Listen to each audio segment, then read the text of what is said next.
And the shooting is raising new questions tonight about safety and security when it comes to protecting the president. How did the gunman get past the security checkpoint? Was there any way to prevent this? Our Michaela Marshall joins us live from our newsroom with some answers. Michaela, you spoke to a former Secret Service agent today. What did he tell you?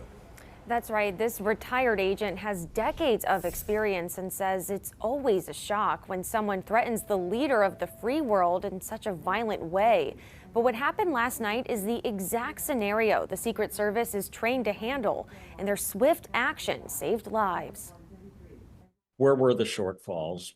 How did he get so close? How were the weapons secured in? Retired Secret Service agent Paul Johnson has the same questions we all do following the harrowing attack at this year's White House Correspondents Dinner. Clearly, there was an issue where you had an individual getting to a main checkpoint and running through it. He worked under every administration from Ronald Reagan to Barack Obama, specifically serving on George H.W. Bush, Bill Clinton, and George W. Bush's presidential detail. Johnson has attended the White House Correspondents Dinner and other events at the Washington Hilton Hotel numerous times in his career. It is a pretty massive endeavor. The hotel isn't bought out by the federal government. In other words, it's still open for business. Being open for business allowed the suspected shooter to check in and run past security.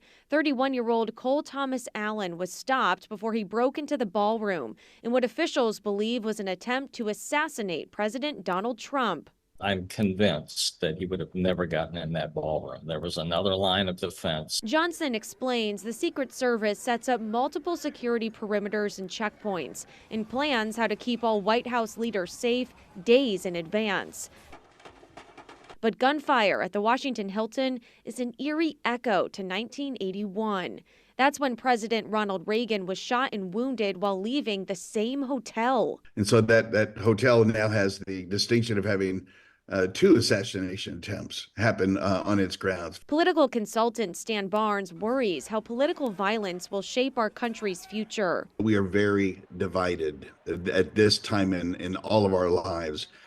I blame personally social media. I think the way it influences individuals is a giant negative that leads to this kind of thing. While Johnson focuses on lessons learned. The agency will get better, and they have to, because you only have to be wrong one time, and then really bad things happen. And because no one was seriously hurt and everyone survived, Johnson says the law enforcement response was a success. But there's still so much we don't know about this situation, and an investigation will determine if any mistakes were made and identify areas of improvement. Live in the newsroom, Michaela Marshall for Arizona's Family.